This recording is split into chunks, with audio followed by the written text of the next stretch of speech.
right, it's In the Garden with Carolyn, Master Gardener, Carol Ann Baldwin. She's in the studio taking your calls. 622-9622 is the number if you got any questions about anything that grows out of the ground. Carol Ann can help you with it. Carol Ann, good morning. Good morning. Good morning. Good morning. So I have to ask you a question right away. Okay. I got cued on this last night, and I said, no, she answered it.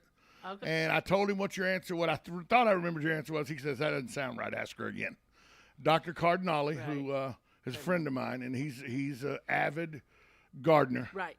He asked about 2 months ago, and I think we touched on it, but, you know, I could be wrong. Try to remember. He said, is there a certain amount of dirt you need when you're putting out seeds? Right. Is there a certain amount of dirt, a thickness of dirt, or can you just put the seeds down and cover them with a little dirt and they'll come up? Or is there a ratio of dirt to seed that needs to happen? There is a ratio of dirt to seed, but I usually go by, a lot of times on the back of the package, or it will tell you on the back of the package. The larger the seed, the deeper it's planted. That's one of the easy ways, is a fine seed like lettuce and carrot and radish. And actually, if you ever lay them out, lettuce and carrot are very, very fine seed. You get this you pick up the envelope and you go, there's nothing in here for $1.89. Right, it's like there's enough carrot seed in there to. I've seen it when you pour it out. It looks like little bitty rryegrass seed. Yes, it's so fine, tiny, but it's little smaller. Teeny stuff. Yeah, little teeny stuff, and those don't really need to be buried. You sort of can take just a little pinch, go down the line, and just pat it into the ground, and that's making good soil contact. Something like a bean or a squash or cucumber seed, where it's much larger, easier to handle. Those usually go anywhere from a half to even an inch and a half deep.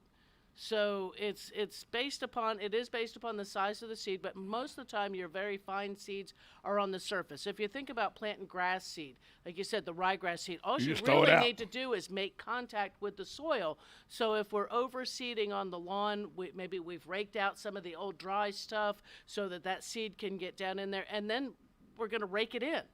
That's about all we're doing. We're throwing a little dust over top of it and getting contact with the soil below and watering it. Kind of the same thing for all your tiny ones. Stepping up from, say, the lettuce or carrot size seed to a radish, where you actually have a small little, almost like a little prill, a little tiny round one. Those are a little bit deeper, but not by much. You're looking at 1/4 of an inch maybe. So fine seeds, barely covered. Larger seeds, you're dead. Here's an idea.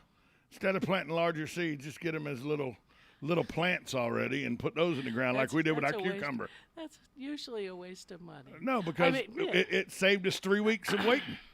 Right.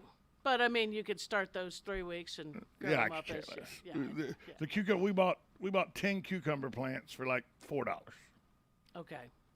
So it wasn't that big a deal. Yeah, a lot of times, though, when you get some of those... Now, they all took, by the way. That's the crazy thing. That's the good part. A lot of times when they do that, and it's one of those things, you see these seed cups, or the little plantlets, that's my word, and where they've thrown seed in, and like you say, 3 or 4 weeks later, it's at the store, and there's 9 plants in that little tiny thing. It happens all the time, yeah. But because they don't thin them. Yeah, we had 2 or 3 cucumber. We had 2 or 3 cucumber plants in each one. Yeah, they're trying to get them apart to get a little nicer spacing, either on your trellis or in the garden. It's see, that's where I like. I can either do them myself in either recycled yogurt cups, with just some seed starter mix, or you buy the little peat pots. And do them in there. Where again, I'll grow them a couple weeks in the house. Just so that they get a little heartier start, little healthier start. I'm controlling a little bit of fertilizer in those little tiny areas, protecting them from pests and disease issues before they go out into the garden. But I don't buy. I'll buy starter tomatoes or starter peppers. Only because peppers can be a little tough to get by seed. By the way, temperature speaking going. of peppers, How's your peppers doing? good night. We got 5 bell peppers last Sweet. week. Nice. This morning I went out there. Last night there was a bell pepper Susan tried to pick. It was a big one. Right. And when I say big, these are the long ones. Right. Yeah. Yeah. They're They were only a about little that big around, narrower. right. Yeah. They look like really large jalapenos. Is what these look like. Okay. I mean, big. Right. 5-inch long. Right. Big, 3 inch around. It's not like a bell pepper. No. Doesn't look like a big not bell. a blocky bell Right. pepper, but the longer, narrow. I wonder if Right. that's like a Jupiter one or something. That's what they were, Jupiter Jupiters, peppers. yeah. And so last night, when she tugged at it, it wouldn't pop. Oh. So she just left it alone. Yeah. This morning, I went out there and tugged at it, popped right off. Okay. She said, well, it needed another It 6, 7 hours. Needed a little bit longer. a little bit longer. Because that's another thing. Talk about that for a minute, because I think some people sometimes don't realize if it's ready to be picked, it comes off pretty easy. It's not something you don't have to get in a tug of war with it a lot of times. No, you don't. But of course, with peppers, you can pick them between the green Right. and a mature, if their colors These either are all anywhere green between bell the peppers, yellows. but yeah. But I mean, those will turn red too eventually. Oh, will They will eventually turn red. But yeah, that a lot of times, mostly I think of citrus fruits, peaches and things like that. Those will drop right off. Even tomatoes, but peppers can be picked in the green stage. Green beans, it's if you wait till that falls off in your hand, you're gonna have an overdone. But what I'm usually saying they're is, pretty easy to pick if it's ready. if the bell pepper plant's bending over and you're still with the tugging weight, at it, it's not ready to go yet. Yeah, and If the tomato plant's bending. go ahead and get your clippers instead of trying to break it, because you'll break the stem on the peppers, or the whole branch off on the Now, peppers. let me Get ask you your about these clippers. pepper plants, because these pepper plants have been I think we've gotten like almost 20 bell peppers out of these pepper plants. Is that a plant that is going to die and go away, or is that one that will come back? Peppers are perennials. The biggest problem we have here is sometimes we get very cold, and it'll kill them all the way down. But we can keep them. It would be one of those things of getting some mulch or something that when we're going to they're in a big pot. Cold, They're in a big pot. Drag it up into the garage when it's going to drop down there to the 32 stuff. Drag it up in the house for a couple of nights. Drag it back out. But yeah, I had a habanero that lived for like 3 years. Wow. Yeah, it got pretty big too. It got up probably about 4 feet high. Wow. Yeah, they can get pretty good size. So this pepper plant could be hardy and last for a while. It could last for a while. So yeah, that would not be one where if it stopped setting fruit because it's getting cold, that I would get rid of. I would just continue to care for it. Little less water, just because if you notice, we had all that rain before the cold front came through. And as I've told people before, I have everything, all my ornamental plants and things like that are in containers on my porch. They were flooded. I've not needed to water them. No. Even the impatiens that are out there, they're fine.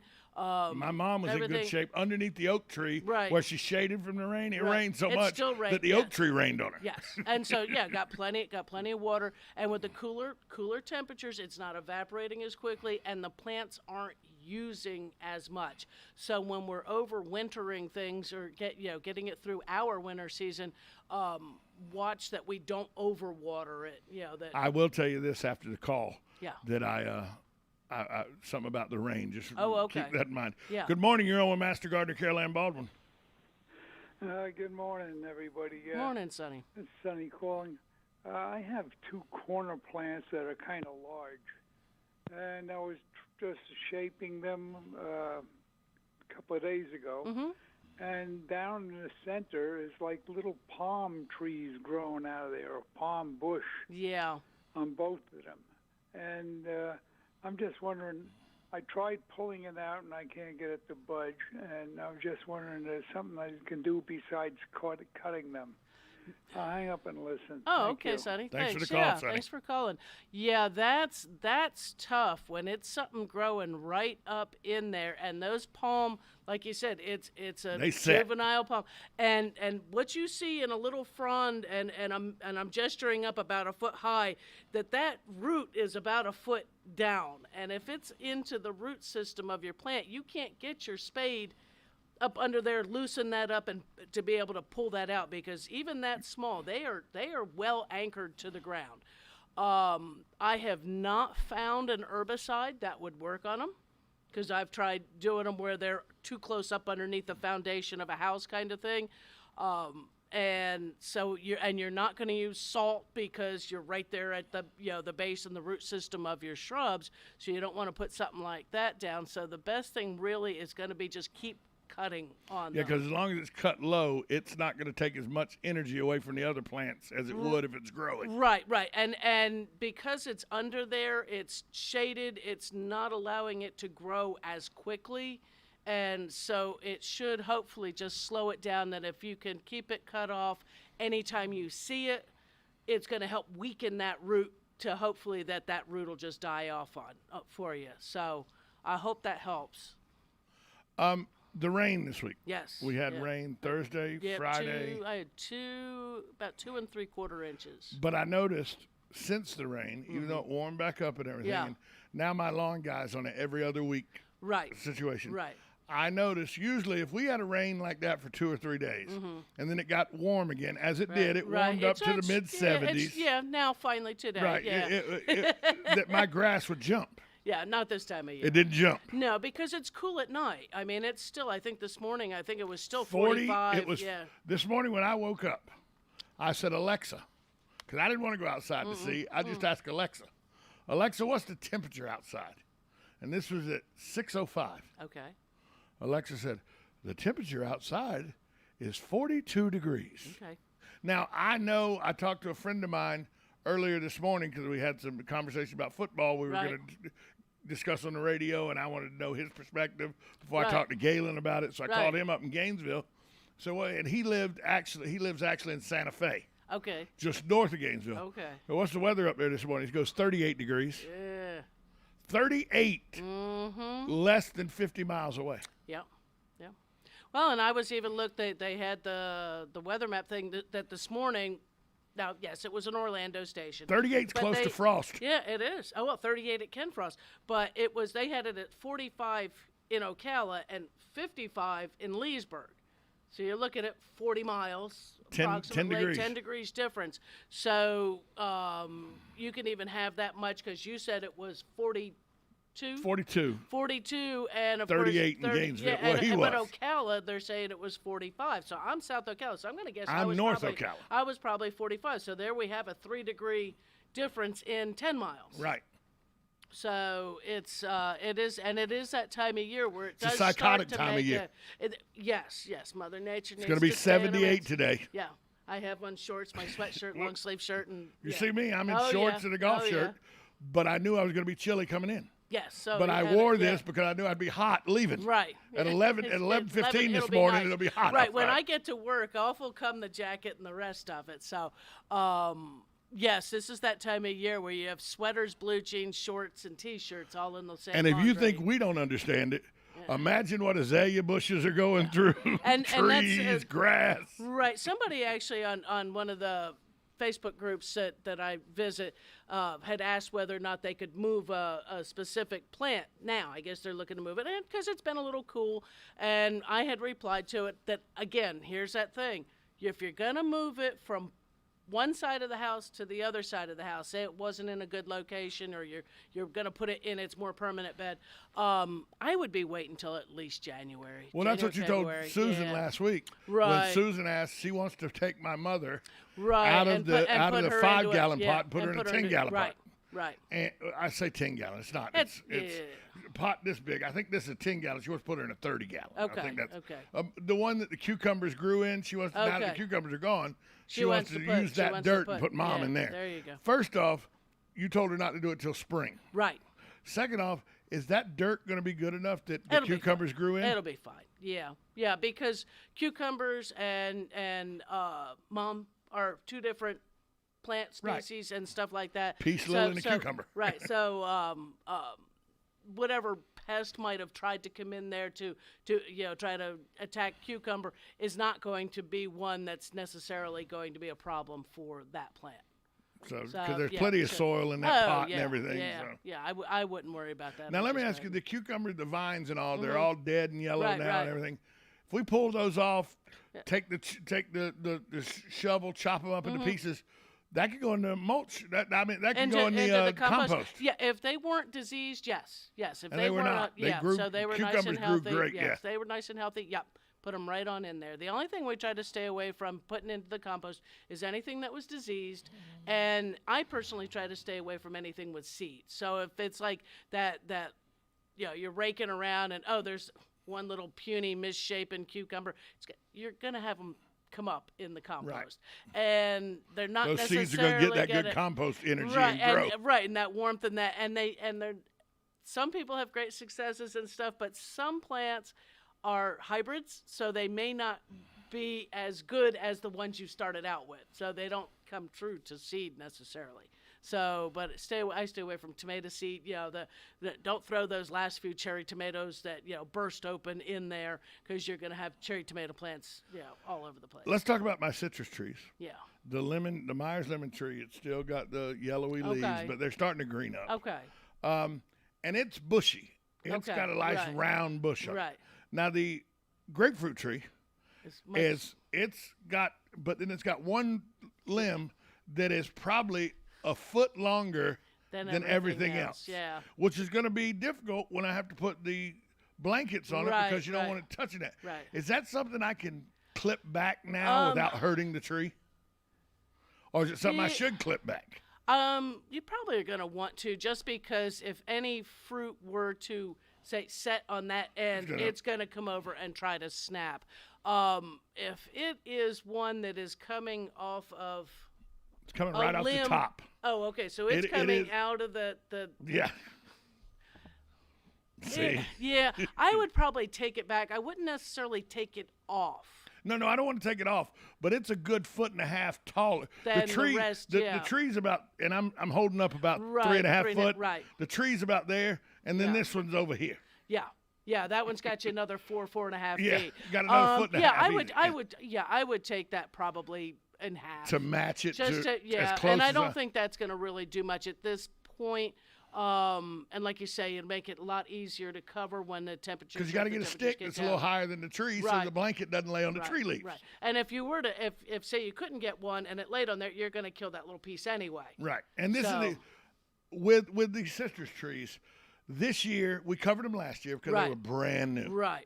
We're going to cover them this year. Right. After that, do they really need to be, once they're about 2-3 years old, mature, is it something we need to keep covering? Or citrus trees hardy enough they can survive? We had done ours for the first few years until it was ineffective. It was so much work trying to get a cover over because the trees got to be oversized. Now, the beauty of it is we can always keep the graft warm, right. Because we'll just keep getting bigger pool noodles or whatever. Right, and just something to, when they outgrow the pool noodle size, then it's like, okay, guess what? We picked up this quilt at a yard sale, and we're wrapping the graft with that. Around. Exactly. Yeah, we're just going to wrap the trunk of the tree for the.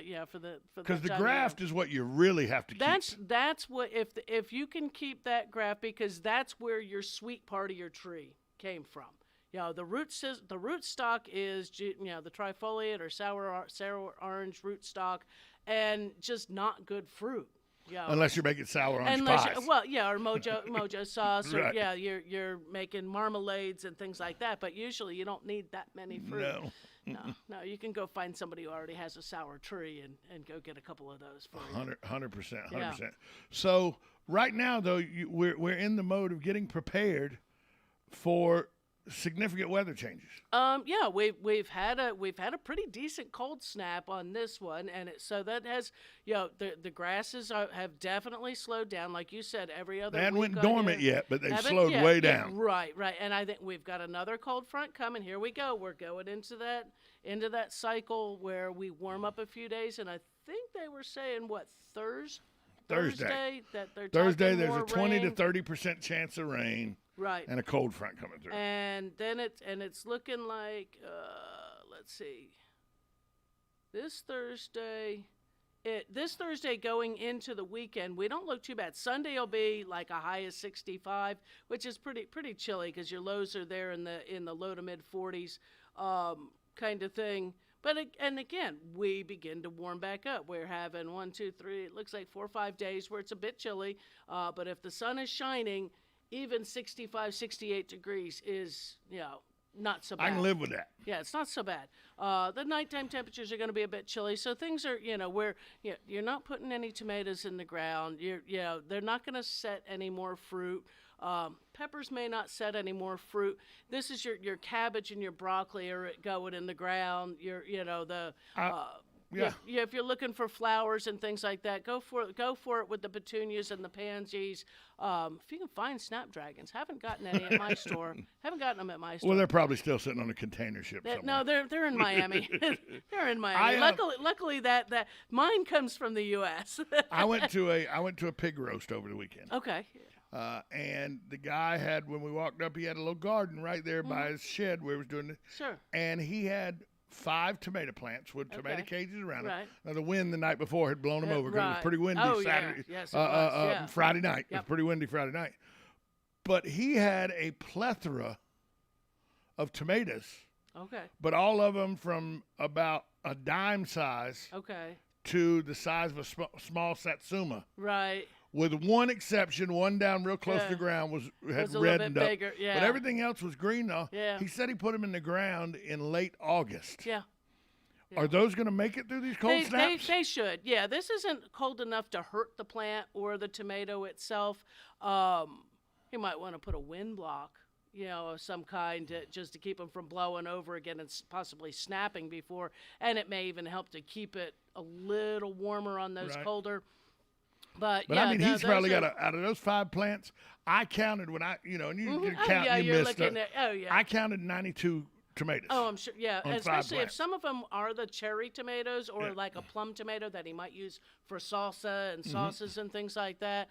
When it's right there by the barbecue thing, it's being grown for use as good stuff. And it's in a wind blow. Right. Literally, because of the way the wind had come, it's not. The wind usually doesn't blow that way. Oh, he put it gotcha. up beside the house and all again, so Right. that it was usually and the house the blocks shed, the wind. yeah, and the shed's going to help warm that, so Right. it keeps it just a little bit warmer. Just so happened the wind came from the wrong direction. From the wrong direction, yeah, whipped around and knocked Right. them over. Yeah, but they should do okay, and that's one of the beauty of planting them at the right time in that late summer, very very early fall. Is that hey, come Thanksgiving and Christmas, depending on the weather, you may be having fresh sliced tomato. Well, that's the on thing. He said he table. put them in. He put them in the ground at the 3rd week of August. Yeah, For that reason. yeah. Good morning. You got about a minute with Carol Ann Baldwin. Good morning. This is Sonny again. Hey, yes, honey. I think I just want to remind everybody about the frost covers for your outside hose bibs. Yeah. That I don't know. I think I should have had mine on already, but I do have them. Well, yeah. Anyway, thank you. Have a good Thanks day. for the call. Thanks, Sonny. That is a good reminder. That is when we have that very very when they're calling hard freeze. That's one of the things is that a lot of our water pipes and things like that aren't down real deep. Right. And that hose bib is sticking out of the side of the house. It's either you're turning it on and letting it drip, Right. or they have those little covers that you can put over, a little styrofoam thing that puts I got a over little an I hose got a little bucket under mine, and it just drips. Just drip. Yeah, that's how I usually just turn that far Just when turn I it, drip. and let it, and that way it keeps moving through the pipes and everything. Mm-hmm. And then somebody says we need to. No, I turn one sink on in the house and then one faucet outside. I think they say the furthest one away from Right. your Because that way well. it runs Yeah. through all the Yeah. pipes. That No, way I it guess runs it. through all Yeah. the pipes. So yeah, that's one of those things we do have to keep in mind at during the winter months. For 2 or 3 days. Yeah. Yeah. We'll be right back after this timeout. You're listening to Master Gardener Caroline Baldwin on In the Garden on 1370 AM, 96.3 FM. This is WOCA, The Source.